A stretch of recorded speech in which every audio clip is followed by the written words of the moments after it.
بئس ما اشتروا به أنفسهم أن يكفروا بما أنزل الله بغيا أن ينزل الله من فضله على من يشاء من عباده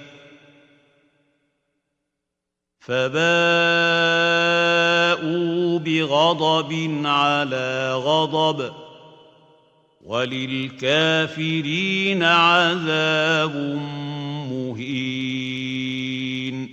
जिस चीज के बदले उन्होंने अपने तहीं बेच डाला वो बहुत बुरी है, यानी इस जलन से कि अल्लाह अपने बंदों में से जिस पर चाहता है अपनी मेहरबानी से नाजिल फरमाता है।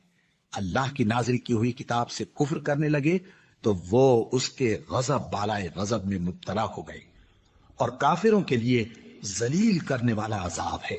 How wretched is that for which they sold themselves, that they would disbelieve in what Allah has revealed through their outrage that Allah would send down His favor upon whom He wills from among His servants.